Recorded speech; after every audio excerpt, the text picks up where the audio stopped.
السلام علیکم سر۔ وعلیکم السلام۔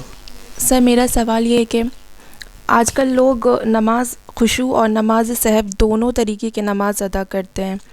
جب انسان غمگین ہوتا ہے تو اس کا دل خود بخود رب کے قریب ہو جاتا ہے۔ پھر جب ہماری زندگی میں سب نارمل ہو جاتا ہے تو ہم اپنے ڈے ٹو ڈے لائف میں مشغول ہو جاتے ہیں، پھر ہم اپنے نماز میں بھٹک جاتے ہیں اور ہمارا مائنڈ آٹومیٹکلی دوسری طرف چلا جاتا ہے، تو ہم نماز سہو سے کیسے بچیں؟ دیکھیے، آپ کے سوال کا جو پہلا لائن ہے وہ درست نہیں ہے کہ آج کل لوگ نماز دونوں طرح سے پڑھتا ہے۔ دیکھیے، حقیقی سوال وہ ہے جو آدمی خود کو لے کر کرے۔ میں نے یہ بار بار بتایا ہے کہ یہ طریقہ درست نہیں ہے۔ آپ اپنی بات بتائیے پہلے، چونکہ نماز تو مجھے بھی پڑھنا ہے، آپ کو بھی پڑھنا ہے، تو آپ اپنی بات بتائیے کہ آپ کو کیسی نماز مل پا رہی ہے، آپ کا اپنا احساس کیا ہے۔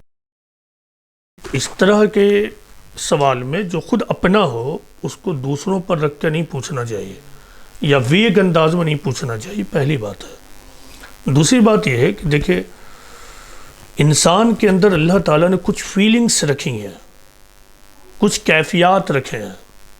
ان میں سے ایک کیفیت شکر کی کیفیت ہے، شکر کی کیفیت ہے یعنی گریٹفل ہونا، گریٹفلنس کی فیلنگز۔ دوسری فیلنگ اور احساس ہے وہ ہے صبر کا احساس۔ تو بلیور وہ ہے کہ جب وہ غم کی حالت میں ہو تو غم کی حالت میں وہ صبر کرے۔ کئی دفعہ ایسا ہوتا ہے کہ آدمی کا اگر ضمیر زندہ ہو تو غم اور دکھ اس کو خدا سے قریب کرتے ہیں، اور قرآن و حدیث کے مطالعہ سے ہمیں یہی معلوم ہوتا ہے کہ جب اللہ تعالیٰ اپنے بندے کے اوپر جو غم اور مصیبت ڈالتا ہے اس کا ایک مقصد یہی ہے کہ اس کو جھنجھوڑا جائے، اس کو جھنجھوڑا جائے تاکہ وہ اپنے رب سے قریب ہو۔ اس وقت تو ہو گیا۔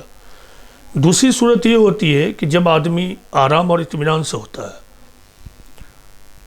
اس وقت بھی آدمی کا جب ضمیر زندہ ہو، آدمی اپنا لگاتار تزکیہ کر رہا ہو، تو اس نارمل حالت میں جو اس کو بلیسنگز مل رہی ہیں، سب سے بڑی بلیسنگ تو یہ ہے کہ ہر رات میں سونے کے بعد صبح میں اٹھنا، سب سے بڑی بلیسنگ کہ ایک بار اور زندگی کا مل جانا۔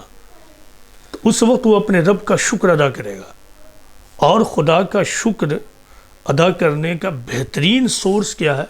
نماز ہے، کہ آدمی اس کے آگے سجدے میں گر جائے۔ غم کی حالت میں ہوگا تو وہ خدا سے استعانت چاہے گا، ہیلپ چاہے گا۔ تو مومن دونوں حالت میں اپنا توازن برقرار رکھے ہوا ہوتا ہے۔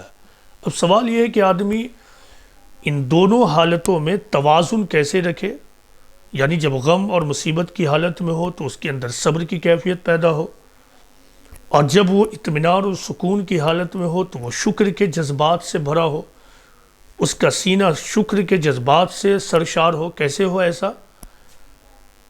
اس کے لیے ضروری ہے کہ آدمی لازمی طور پر روحانی غذا لیتا رہے، وہ اپنا انٹروسپیکشن اور محاسبہ کرے ڈیلی بیسس پر، اور وہ خدا کے ذکر کا اہتمام کرے۔ دیکھیے، قرآن میں حکم کیا ہے؟ وَأَقِيمُوا الصَّلَاةَ، یعنی نماز قائم کرو۔ نماز قائم کرنے کا مطلب یہ ہے کہ نماز کا اہتمام کرو۔ تو اہتمام آدمی کس چیز کا کرتا ہے؟ کوشش کرتا ہے۔ اہتمام میں کوشش شامل ہوتی ہے، تو کوشش کرنا ہے۔ کبھی کاہلی اس کو روکے گی،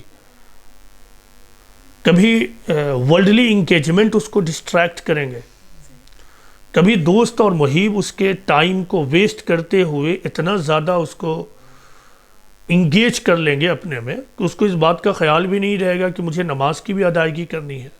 تو یہ بنیادی طریقے ہیں کہ آدمی اہتمام کرے خدا کے ذکر کا، انٹروسپیکشن کرے،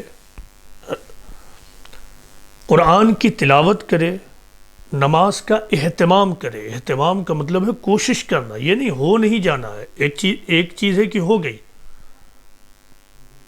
تو نماز پڑھنا جیسا کہ میں نے کہا ایک زندہ عمل ہے، تو زندہ عمل میں تو کوشش شامل ہوتی ہے۔ تو جب آدمی اس طرح کرے گا تو یقیناً اسے خشوع والی نماز ملے گی۔